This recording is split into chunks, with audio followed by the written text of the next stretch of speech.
Good evening and welcome. My name is Scott Comparato. I'm the interim chair of the Department of Political Science, and welcome to the Spring 2014 Morton Kenney Lecture.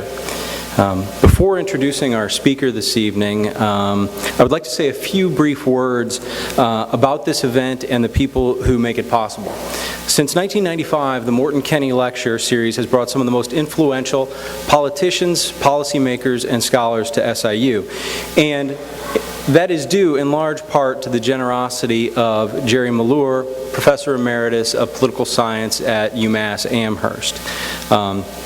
Jerry received his bachelor's degree and PhD from SIU, and he chose to endow this speaker series to honor two of his mentors, Professor Ward Morton and David Kenney, for their more than 70 years of joint service to the department and university, and to express his personal appreciation for their mentoring roles in his undergraduate and graduate education at SIU. Unfortunately, Jerry could not attend this evening's lecture due to a scheduling conflict, but he sends his best to his friends and former colleagues here at SIU. David Kenney also wished to be here this evening, but unfortunately David had a recent fall at his home and is in the hospital. I spoke to his nephew. He is recovering quickly, and he sends his regrets as well. I would also like to express my appreciation to David Yepsen and the staff at the Paul Simon Public Policy Institute, who is co-sponsoring tonight's lecture with the Department of Political Science. They are certainly responsible for the vast majority of the planning for this evening's event, and I'm personally very grateful for their efforts. We've shared this series with the Public Policy Institute for now almost 20 years, and they have always been excellent partners, and I am very much looking forward to many more years working with the Policy Institute. I'd also like to personally thank the staff in the Political Science Department for their work, in particular our Office Administrator, Natalie Sutton, who worked closely with the Policy Institute in preparing for tonight.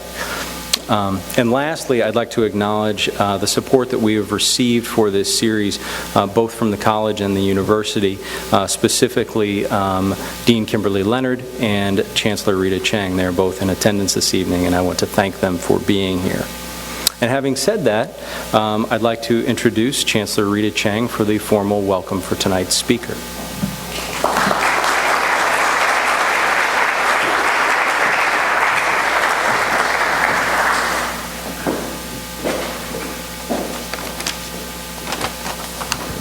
Well, thank you, Scott, and thanks for everyone. This is promising to be a very informative evening, and it's nice to see a room full of students, community members, faculty members, and staff. I want to thank the Political Science Department and the Paul Simon Public Policy Institute for sponsoring this important lecture series. As Scott indicated, this is something that they have done in collaboration for a number of years, and the campus really is indebted to the efforts that they make in a collaborative way. We're delighted to welcome such an accomplished alumnus back to campus. David Bositis earned both his master's and PhD from SIU, and he is recognized as an authority on minority voting rights and habits and redistricting. Time, Newsweek, the New York Times, and major television networks all rely on his expertise. Your program includes his biography, so I'm not going to go into detail, but I want to mention just a couple of highlights. Dr. Bositis has been with the Joint Center for Political and Economic Studies in Washington, D.C. for more than 30 years. As our own John Jackson has noted, the center is the leading minority-oriented think tank in the nation. By the way, John knows our speaker well. He served on the PhD candidate Bositis' dissertation committee, and the two have collaborated on several projects over the years. Another member of our audience, Professor Emeritus Roy Miller, also knows our speaker well, having served on his dissertation as his advisor and mentor, and we're glad that we have such connections to the campus. Dr. Bositis' scholarship is outstanding. He's the author, co-author, or editor of 6 books, 15 monographs, and numerous scholarly articles, analyses, and reports. He also has taught political science and sociology at the George Washington University and the State University of New York at Potsdam. We have an important election coming this fall, and we cannot escape all the speculation about the 2016 presidential election. Combined with recent trends in our country's politics, Dr. Bositis' discussion on how demographic change is reshaping the political landscape of our country could not be more timely. It has been 30 years since he's been back to campus, and David, we hope you won't wait that long to return again. Please join me in welcoming Dr. David Bositis.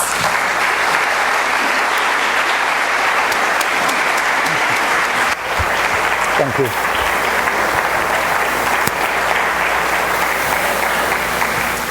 Good evening. I'd like to thank the Paul Simon Public Policy Institute and the Department of Political Science for welcoming me back. The invitation was very well received, and as the Chancellor said, after 30 years, it's great to be back in Carbondale.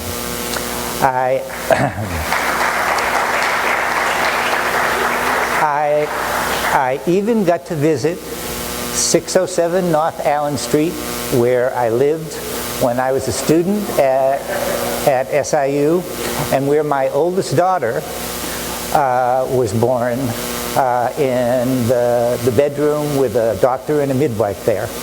So it was nice seeing a special place of family memory. Now, about what I want to talk about. At the present moment in time, there are 320 black state legislators in the southern state legislatures. 320. 3 are Republicans. Of the 317 Democrats, only 5 serve in the majority. Almost all of the politics in the South, save for my home state of Virginia, is dominated by conservative white Republicans. And the policies that they're pursuing are certainly viewed by African Americans in the South as being hostile to their interests, very hostile to their interests. Remember, about 55% of the black population in the United States lives in the states of the old stars and bars. All right, most black people, the majority, live in the South. And also remember, and I say this with a great deal of remembrance of after the 2008 election and discussions of our being a post-racial society. The poverty rates of African Americans in the South are 3 times higher than of non-Hispanic whites. The unemployment rates are 3 times higher than non-Hispanic whites. The percentage who are uninsured, who lack health insurance, are 3 times greater than non-Hispanic whites. And yet, in terms of the politics of the southern states right now, there is, in 11 of those states, except for John Jackson's home state of Arkansas, which I have to mention is the whitest state in the South, except for John Jackson's home state of Arkansas, those states are leaving billions of dollars of federal money on the table to expand Medicaid. So there are literally hundreds of thousands of African Americans who lack health insurance, who have disproportionately more health problems than non-Hispanic whites do, and who are not going to receive health insurance through Medicaid or any other means, so long as these people are in control of the politics. So things right now in the southern states are bad. There are other policies being pursued, such as cutting school funding. If you look at election law, there is a great deal of laws being passed to try to make it more difficult for African Americans and other minorities to vote. Those are the laws that are coming out of these legislatures.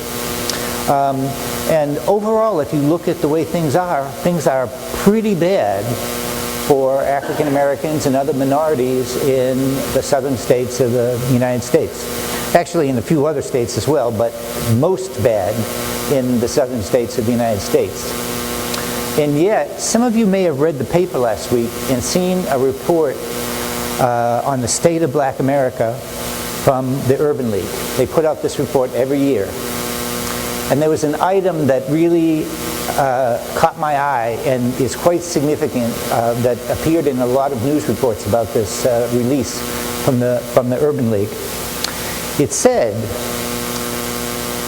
African Americans are much more optimistic about the future in the United States than non-Hispanic whites are. Now, given what I just said, that certainly is a curious state of affairs.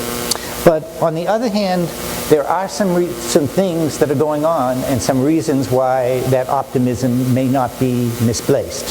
So, I'm going to talk about demographic change. There has been and is ongoing fairly radical demographic change taking place in the United States.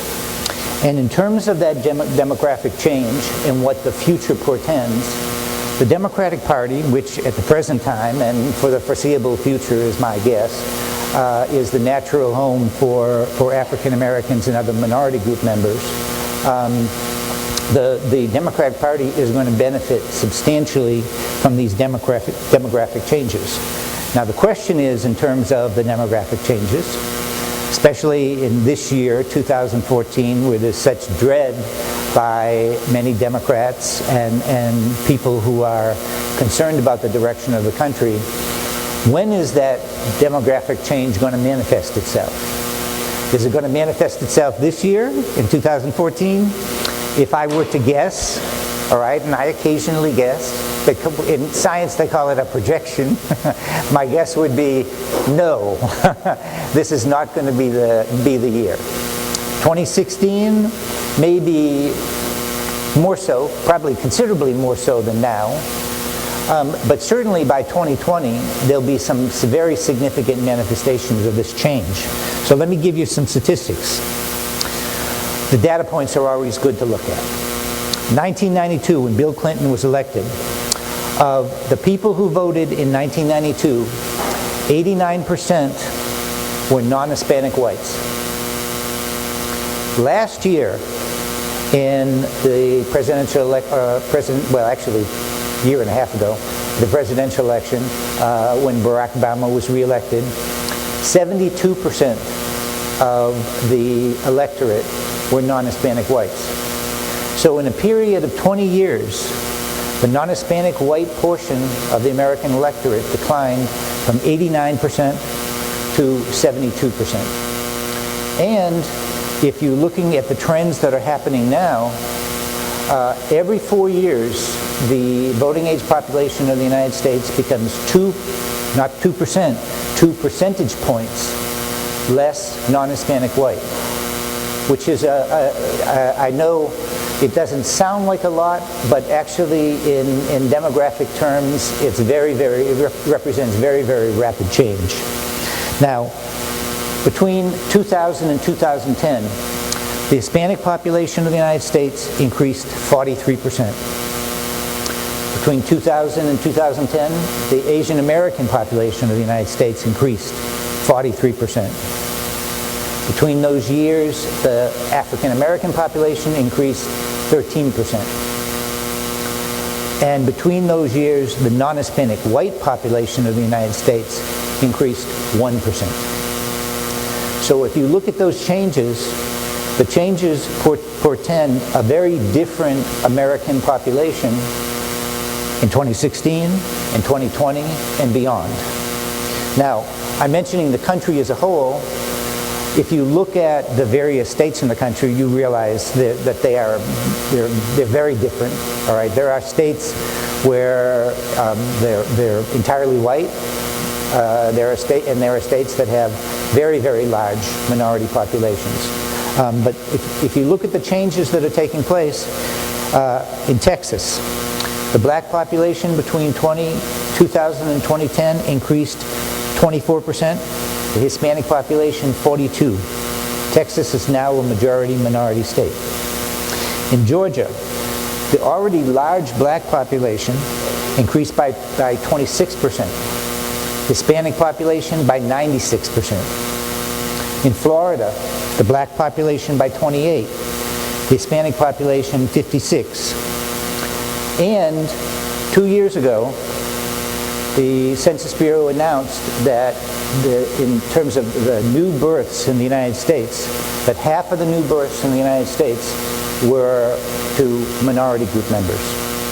Now, if you look at those individual states, if you remember if you're like a normal person and stay up late watching the maps on television on election eve, and either drinking in celebration or drinking to drown your sorrows, one or the other, and you look at those maps, imagine some of those states. For example, my home state of Virginia, up until very recently, was a reliably red state. But in the last 2 presidential elections, Virginia has voted for the Democratic candidate, President Obama. And actually, in the state elections last year, all of the statewide elected officials were Democrats, who were elected were Democrats. So imagine that map where Texas all of a sudden, and remember, Texas is the second largest state in the country, where Texas all of a sudden is not a guaranteed red state. Or Florida. Florida has actually voted Democratic for the last 2. What if Florida becomes a reliably Democratic state and it's not up for grabs in terms of the opposing party?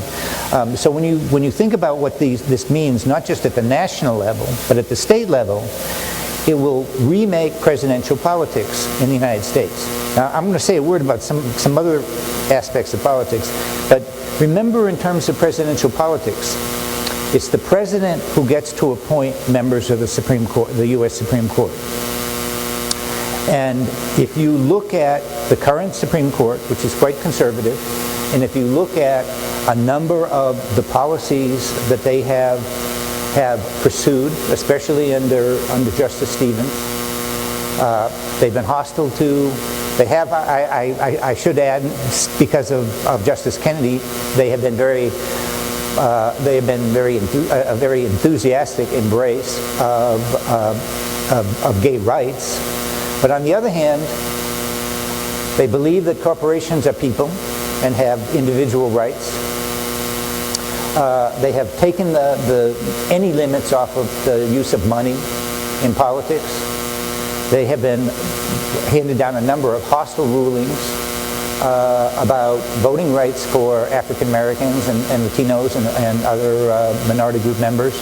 And they have essentially taken the gloves off in terms of gun control and created a situation where even states where there's overwhelming support for gun control, that guns are being made available to everybody. As a matter of fact, the Paul Simon Institute did a survey where the people in Illinois have said that they feel less secure because of the changes that have taken place. Now, if the national electorate is going to start consistently electing Democrats, the Supreme Court eventually will change, and while I can't guarantee it will be the case, if I was in Las Vegas and contributing to their laying the odds, I would say it's about 100% certain that these decisions will be unmade by Democratic appointees to the Supreme Court. Now, getting back to elections and data points. 2012, Mitt Romney received 59% of the non-Hispanic white vote.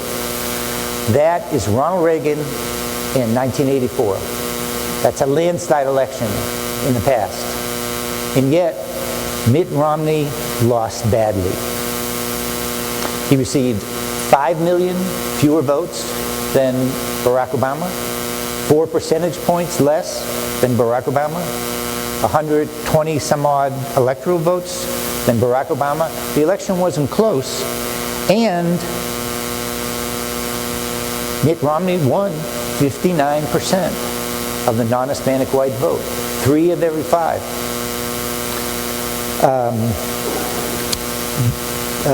President Obama won the black vote by 87 percentage points. He won the Hispanic vote by 44 percentage points. And he won the Asian American vote by almost 50 percentage points. Now, if the Democratic candidate is going to roll up those kind of margins with the minority voters in the United States, there just is not going to be enough white voters to compensate for those differences, especially since the white voters are declining in terms of their size relative to the country. Now, the Republican Party, and especially its Tea Party element, is disproportionately white, older, Southern, conservative, anti-immigrant, and anti-black. Now, let me say something, because you know we're in an era where everybody is touchy about making claims that, without, well, actually, some people are not so concerned about the evidence, but many people on the right claim that they are not these things. This is just a lie. I remember people like Bo Connor saying, "I'm not a racialist. This is just a slur on me and my character." That has always been, it's not up to the people who hostilely hold prejudice to decide whether the hostile prejudices they hold are legitimate or not, or really there or not. But here's the thing about the Tea Party. 2 people have been conducting a panel survey since, I think, 2007. Everybody knows what a panel survey is? You're interviewing the same people, the exact same people, over and over again. One of the people is Robert Putnam at Harvard, the famous bowling alone guy. I'm sure some of you have heard of him. And the other is David Campbell. So they were interviewing these people before there was a Tea Party. As a matter of fact, 2 or 3 years before there was a Tea Party. And they had measurements of these people 2 or 3 years before a Tea Party that showed them to be anti-immigrant and anti-black. This was not something that all of a sudden, after there was a Tea Party, that these things became manifest. These things were measured by very highly reputable political scientists with lots of money. This is Harvard, after all. With lots of money, that it was manifest even before there was a Tea Party that the people who made up the Tea Party had these attitudes. Now, they're in demographic decline. As a matter of fact, they do not like the fact that they're in demographic decline, and they will continue to be, every presidential election, a smaller and smaller portion of the electorate. However, off-year elections. In off-year elections, I assume most of you know, turnout declines substantially, but it doesn't decline equally among all demographic groups. And one of the factors that is most highly correlated with how people vote in off-year elections, like 2014, this year, is age. And one of the biggest differences with the Democratic and Republican Party and their bases, one of the biggest differences is age. The non-Hispanic white population of the United States has a median age of 42 years. That means half the non-Hispanic white population in the United States is older than 42, and half is younger than 42. The African American population, that number is 32. Half the African American population is younger than 32, half is older than 32. And the Hispanic population of the United States, that number is 27. Half the Hispanic population is 27, is younger than 27, half is older than 27. So in terms of an off-year election, where age is so important, you're talking about fairly radical differences in the median age of these populations. The difference between 27 and 42 is 15 years. So one of the things holding back the impact of demographic change is that if these black people and these Hispanic people who are growing so quickly in numbers could just be growing at like 45 years old. So they would know the importance of turning out and voting for state legislative elections and voting for off-year elections for members of Congress and people like that. If we somehow could just boost this median age of these populations, of course, don't believe me, it's better to be young, all right? So one of the things that's holding back the political manifestation of the impact of demographic change is the differences in age and what age is correlated with. Or to put another way, if you go to the CDC website and look at their mortality statistics, every year about 2 million non-Hispanic whites die. And every year about 400,000 minority group members die. So that's how the older population is manifesting, the differences in the population ages is being manifested. So you look at K through 12 students, they're much, much more represented by minority group members than looking at senior citizens. Senior citizens are actually the whitest population in the country. Now, a bit of personal history.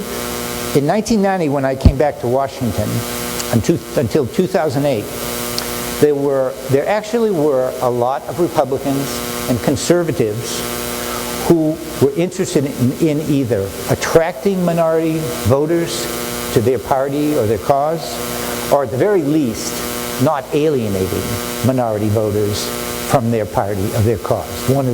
If they weren't in the enthusiastic camp where they would like to attract, they were at least cognizant of not alienating, seriously alienating minority group members.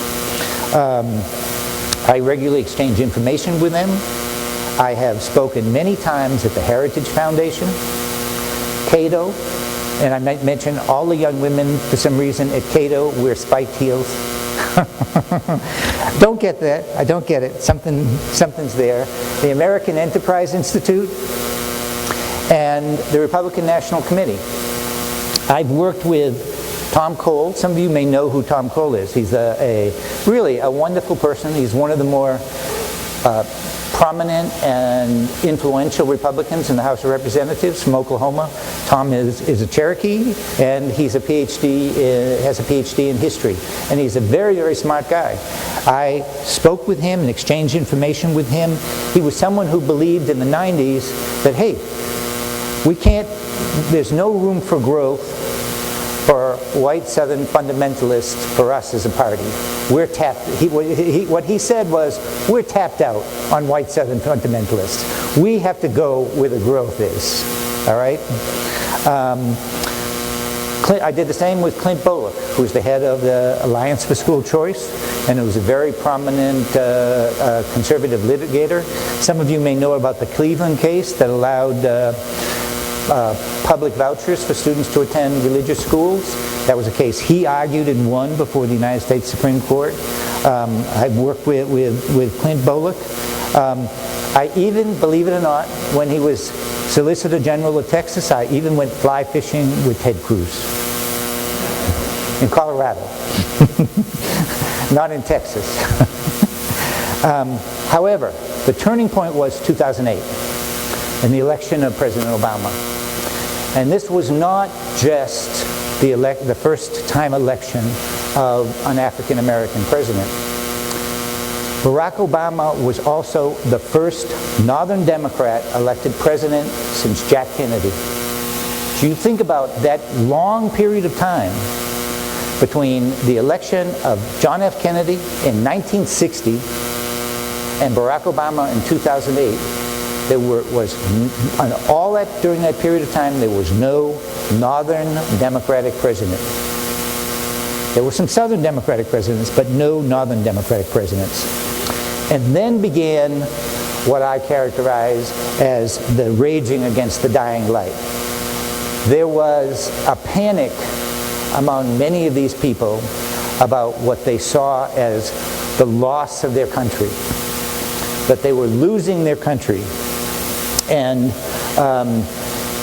their response to the election of Barack Obama, and their subsequent response to the election of Barack Obama, has been really something to behold.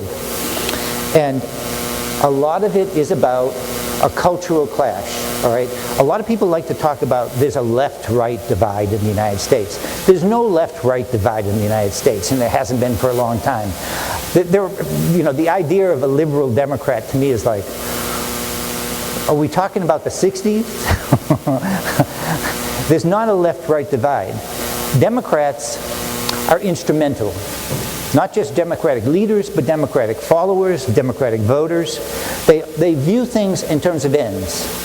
There's a problem with unemployment, let's do something about it. There's a problem of health care, let's do something about it. There's not necessarily any single way that they want to have it done. There are people like Bernie Sanders, who's not a Democrat, but who caucuses with the Democrats, who would like to have single-payer health insurance. There are other people who have very, very different ideas. But the point is, the democratic ethos is not ideology.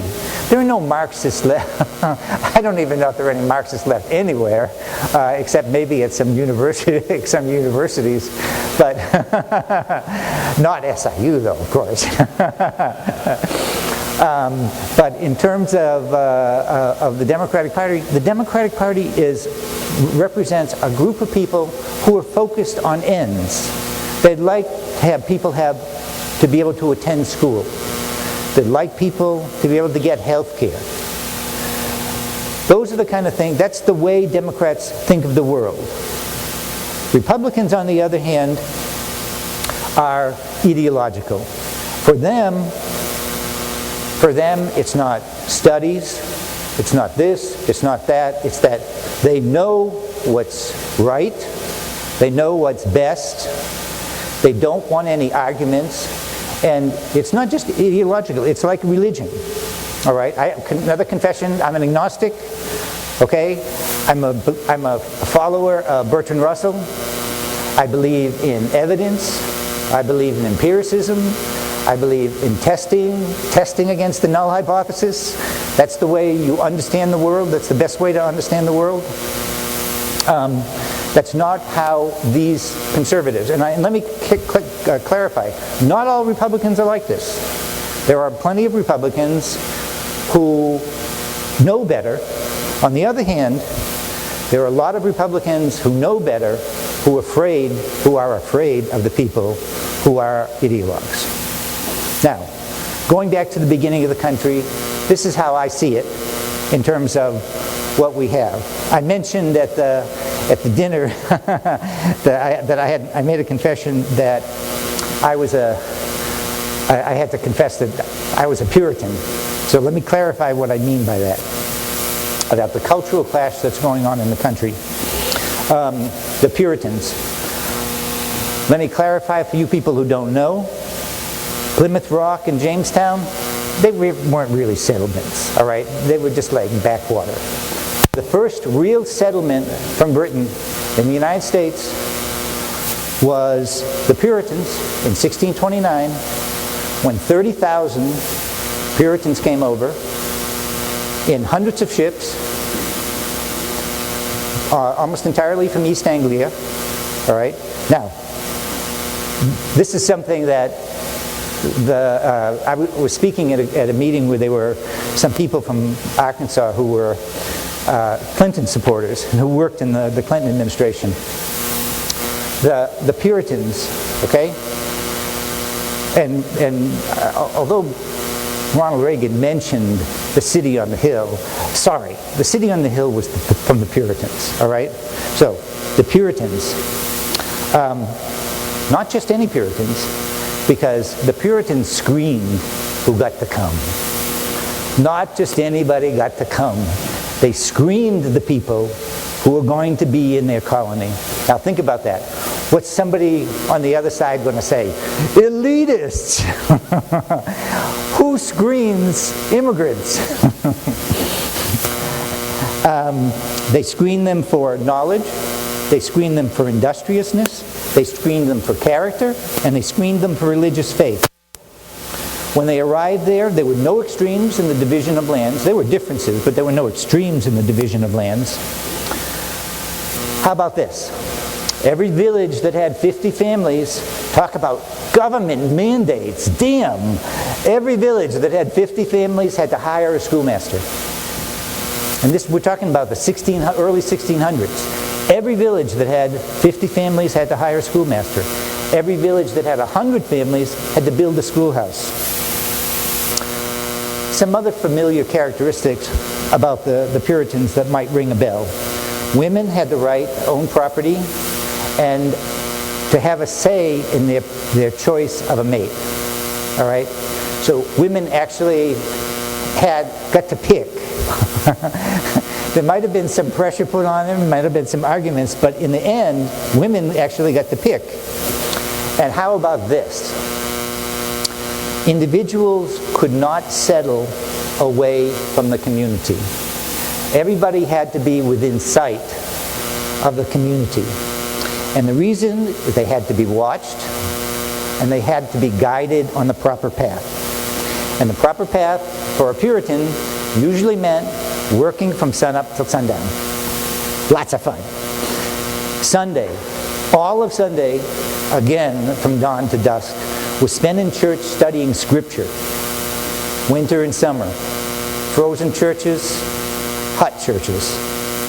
And since a good Puritan man or woman works from dawn to dusk, slavery was of no interest to these people, and abolitionism took root in the Puritan colonies very strongly. It was the first major center of abolitionism in the United States. Now, on the other side, from the borderlands of the north of England, these people settled not in Massachusetts Bay and the backcountry south. To modern conservative Republicans, especially in the South, their hero and iconic figure was William Wallace. Remember the movie Braveheart? And believe it or not, if you read the paper carefully, you will read stories about the Republicans, the most conservative Republicans in the House, caucusing, and to juice themselves up, they watch Braveheart before they discuss what they're going to do. And in terms of watching Braveheart, their cry, their constant cry, and the cry of Braveheart in the movie is freedom. All right? Freedom. As Mike Huckabee said, you can see why they're mad, because as Mike Huckabee said, there's more freedom in North Korea than in the United States, right? Correct? All right. They moved to the backcountry south to get away from authority. From where they lived for hundreds and hundreds of years in the borderlands of in the north of England, lords and kings systematically killed them. Because, there's probably some disagreement about this, but I suspect mainly because they were so uncontrollable and unruly and unable to fall under the rule of the kings and the lords, who expected people to fall under the rules of the kings and the lords. They were slaughtered very regularly. They were clannish. And they lived in a society which was reminiscent of what Edward Banfield, now anybody who recognizes that name is definitely old in this audience. You've been around too long. What Edward Banfield called amoral familism. And when he was talking about amoral familism, he was talking about Campania and Sicily. They were violent, unschooled, and quick to take offense. An offense is showing disrespect, and one doing the disrespecting is dissing. All right? That's a North of England thing. Back in the 1990s, Fox Butterfield, some of you may have heard about him. He's a very distinguished journalist writing for the New York Times. He wrote a book about 3 generations of a black family whose males were all violent murderers and serving life terms in maximum security. Their culture was not from Africa. Their culture was from the north of England, the borderlands in the north of England. And he did a book tour after he wrote this book. And he was in South Carolina, and he read a story about Strom Thurmond's father. Strom Thurmond's father in the 30s was a district attorney in South Carolina, and a man dissed him, and he pulled out a pistol and shot him dead. No legal action, no charges, nothing, because if someone disses you, you certainly should have the right to shoot them dead. When he was giving this talk in South Carolina, it was in a church, His sister was in the audience. She was in her 90s, she was using a walker, and she got up, and as she was walking out of the church, she said, "Yep, that was Pappy." So, the raging against the dying of the light is about the inevitable political change and cultural change that's taking place in the country as the country's demographics flip. It's almost certainly going to be the case that Puritan culture is going to triumph over the culture of the people from the borderlands of northern England. And perhaps one of the reasons why people of color and African Americans are more optimistic than non-Hispanic whites, which as I said before, you might find this a surprise. One last thing. There have been efforts, and there will continue to be efforts to try to push this change back, hoping that it's going to happen, that it will either happen further in the future or it won't happen at all. And one of the ways that are manifested in terms of pushing this change back has to do with voting rights. I've done a lot of work with voting rights. As many of you probably know, there has been a systematic effort in recent years using photo identification laws, changing voting hours, making it more difficult to vote. Most recently, there was a federal court decision about someone people having to prove their citizenship before they could vote. An effort is being made to do that. And I have no doubt that the people who are doing that think they're clever. All right, they think they're clever. Actually, if you want to know, one of the big people behind him, what is his name? He's from Fulton County. And much to my chagrin, he has used my research in some of his cases to prove that there isn't any discrimination in voting in the United States and that these laws are particularly legitimate. But let me say a word about that. First of all, just talk about African Americans. In 2012, historical year, record African American turnout. African American turnout was greater than white turnout. But 1964, that year, only 64% of African Americans voted. 36% did not vote. 64 voted, 36 did not. Now, in terms of government ID, where do you think the bulk of the people who do not have government ID are going to fall? Are they going to fall in the 36? Are they going to fall in the 64? And I might also add that the Democrats and a number of other groups right now are making an effort to make sure that all of the people in the 64, if they don't have government-issued ID, get government-issued ID. But one last thing, and I'll finish with this in terms of the idea that this is clever. It's not clever. They're being stupid. It's not analytical. It's not backed by data. But what they are doing is they are alienating minority group members. They're alienating African Americans. They're alienating Hispanics. They're alienating young people. And here's the thing, in terms of for some minuscule and infinitesimal potential benefit from photo ID laws, they are in effect telling minority group members in the United States to kiss off. The Republicans often talk about, if we can just get our message across to these people, they will love us. Unemployment insurance is slavery. Medicaid is slavery. They're going to get that message across, and it's going to have an impact on how minority group members feel about the Republican Party. Actually, if somebody wants to take away your vote, there's nothing that you will have to say that will make them convinced to support you. They will be against you. And that is what will happen in terms of these efforts to try to diminish the voting rights of. It's not going to push things back to any significant degree, but it will harden and reinforce the hostility that minority group members feel towards conservatives and Republicans. Thank you.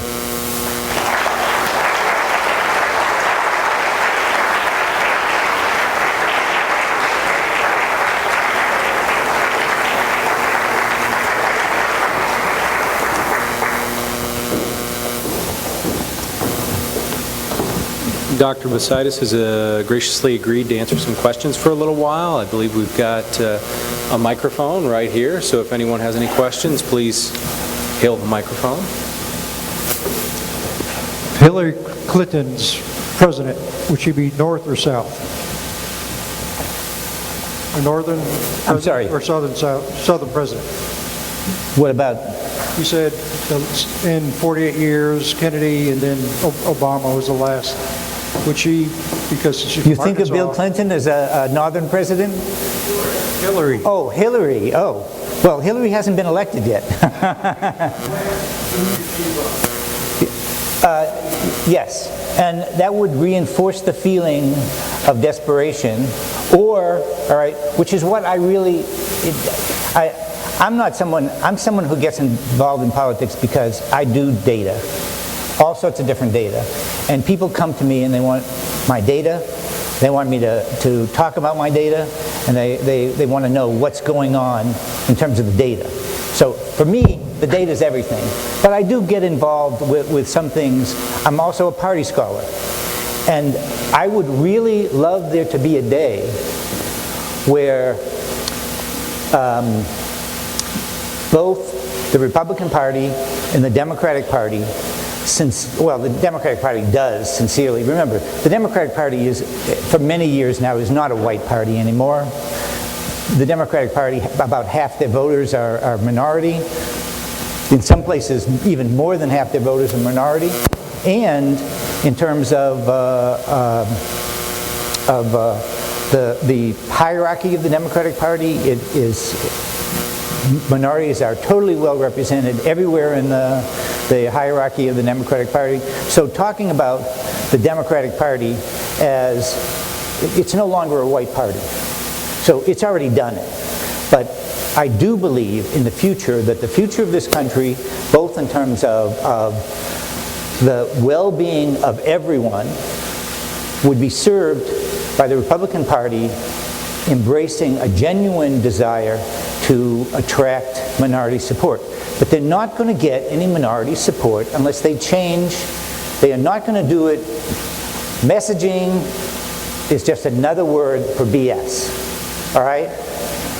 African Americans and Hispanics are not interested in BS. They're interested in tangible things that the Republicans might offer to make their lives better, to make their children's lives better.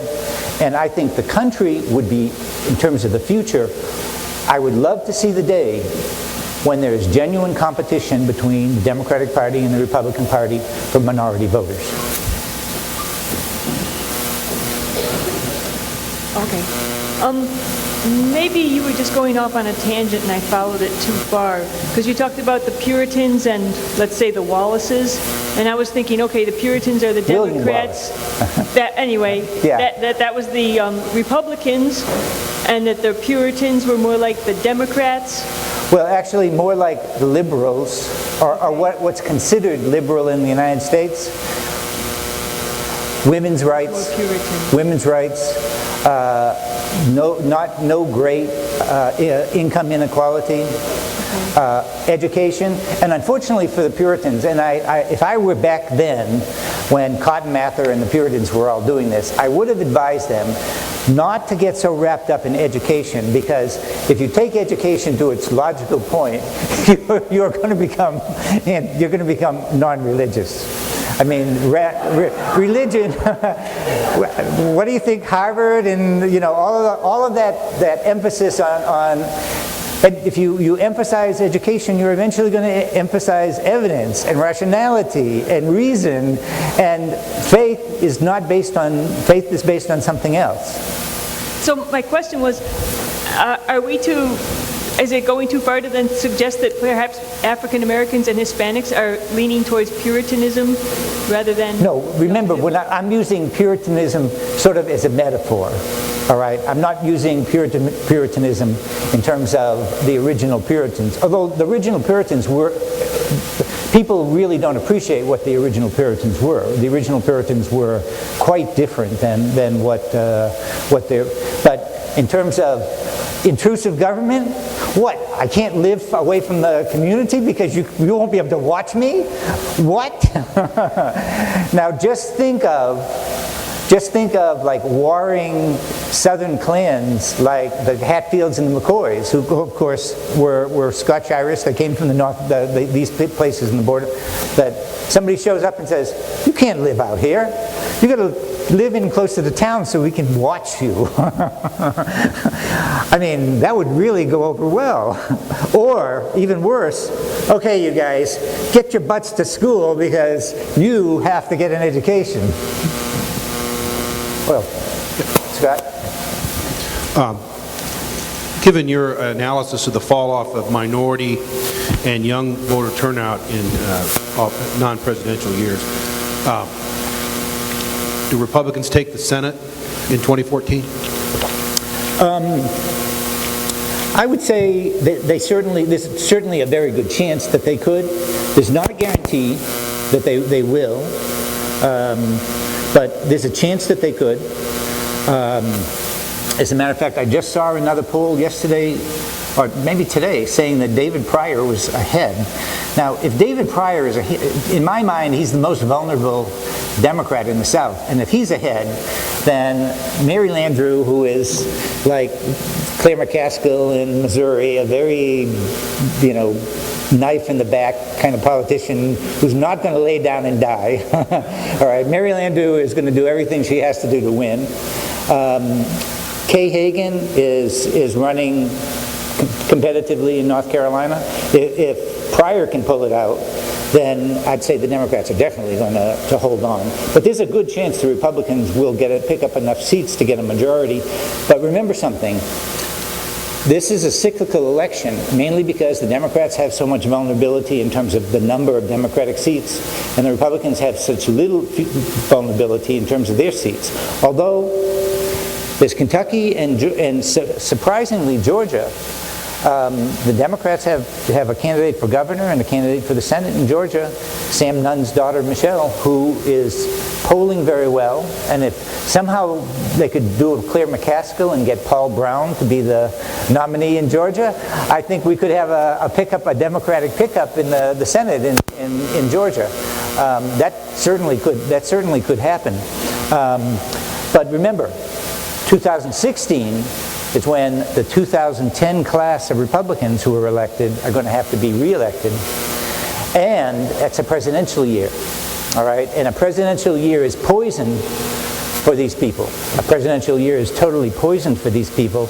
I remember 1980 when, not to put it too fine a term on it, there was a lot of trash that got elected with Ronald Reagan in the United States Senate. I won't mention any particular name, but some of them really were bad. I mean, they were pathetic. But come 1986, they were all gone. Hi. When you look at American cities like Detroit, East St. Louis, Gary, Indiana, and several others that I won't mention here. Does that cause you any concern about the changing demographic and what that may indicate? Those things were happening long before there were any changing demographics in the United States. Yeah, no, I know. In fact, Gary, Indiana, at a time when it was 90% black, elected a white mayor. The kind of problems, that really has nothing to do with demographics. It has to do with the efforts that were made in the past, because those are all past things. What happened to Detroit had to do with the past. It had to do with the auto industry, the failure of the auto industry in the United States in a whole variety of different ways. First, to remain competitive with the Japanese and other automakers around the world. They moved places, they moved a lot of their work out of Detroit to reduce it.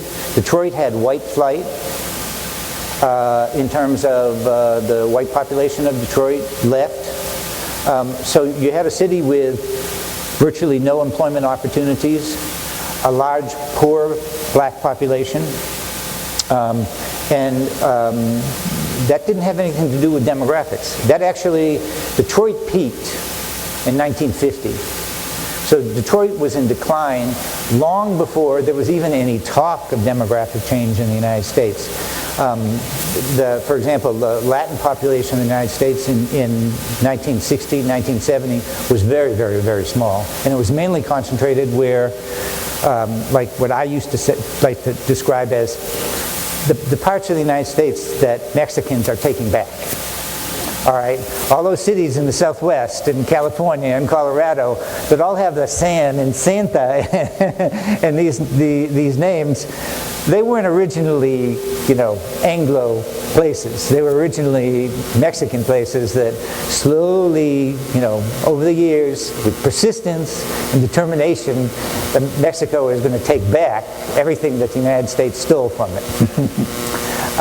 But those problems took place. Same thing with Gary in the steel industry and East St. Louis. When was East St. Louis ever more than a ghetto? I mean, was there ever a time when East St. Louis was a vibrant economic entity?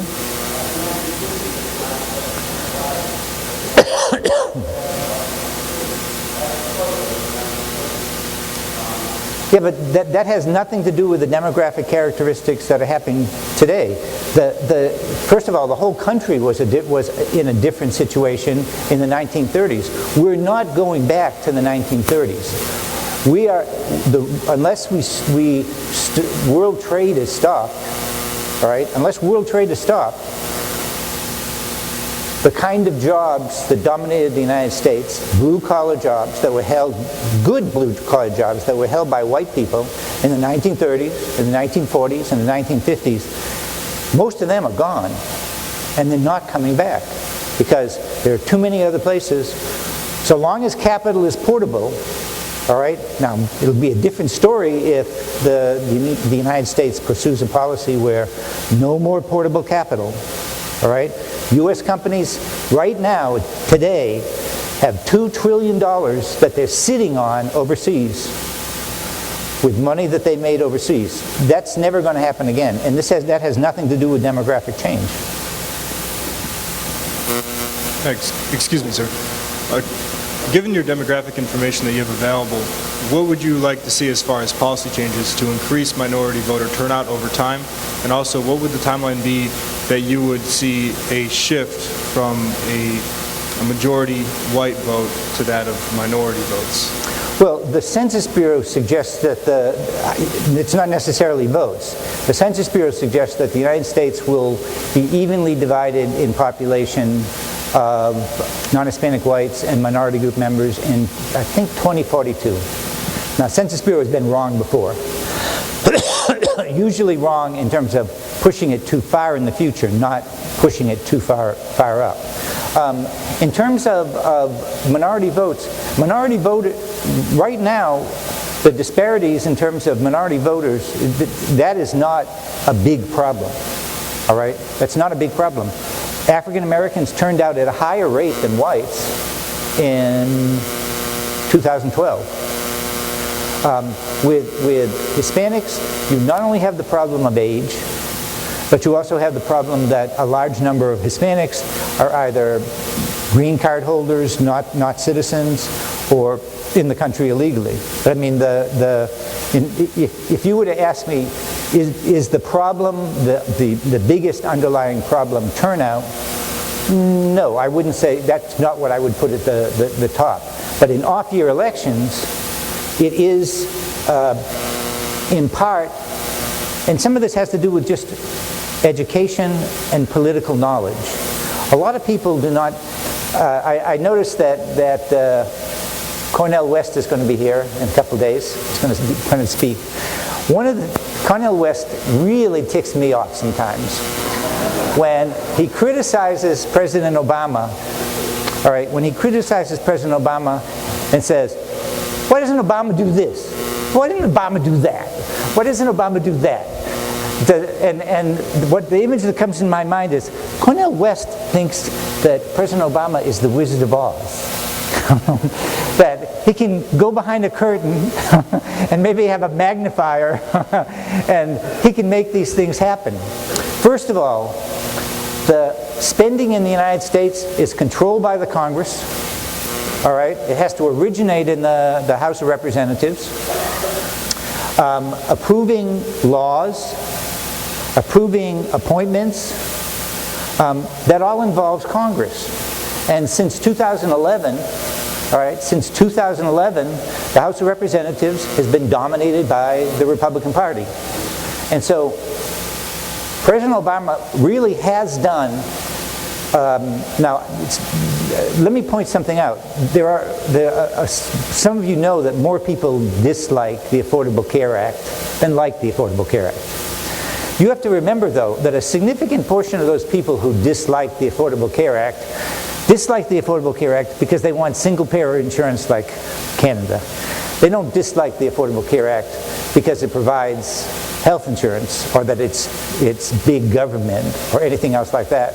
They would just prefer, and when I think about it, I don't know that I might prefer to have a single-payer health plan rather than the health plan that we have. But in any case, for a Democratic president, that represents an enormous achievement. And also, remember, it should have been larger. Paul Krugman was constantly criticizing everybody at the time that the stimulus was only $890 billion. And there were other people saying, that's almost $1 trillion. Are you crazy? Cut it, cut it, cut it. It probably should have been maybe $1.4 trillion in the stimulus. And the effect that would have on reviving the United States economy and making the United States economy better would have been much more profound. But why was it $890 billion? Because the ladies from Maine agreed to $890 billion. They would not agree to any more. And without the ladies from Maine, there was not going to be any stimulus whatsoever.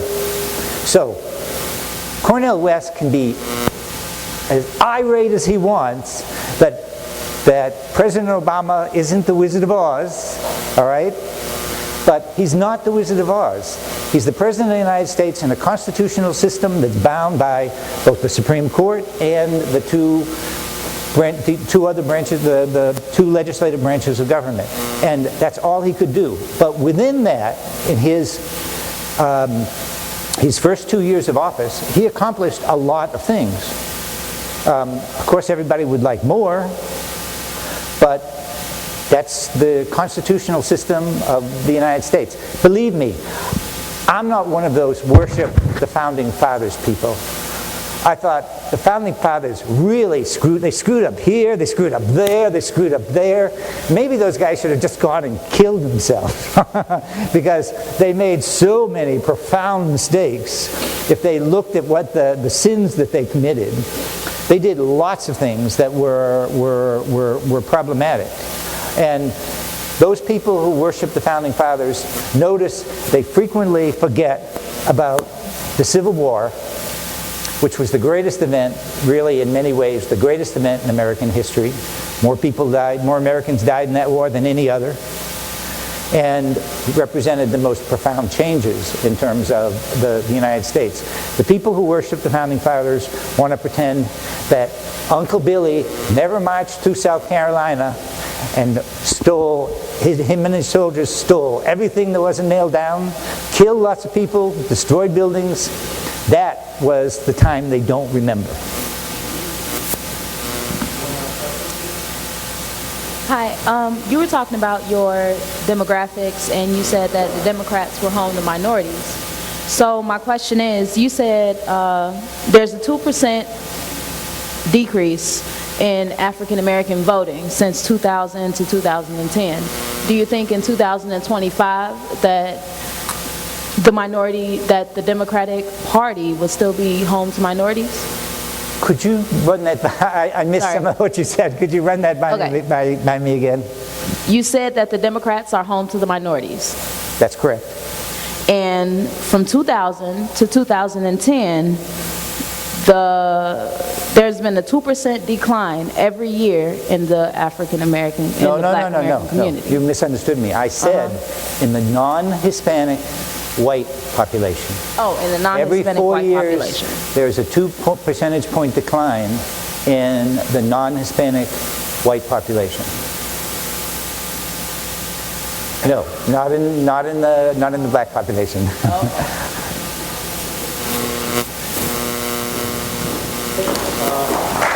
Thanking David Bositis.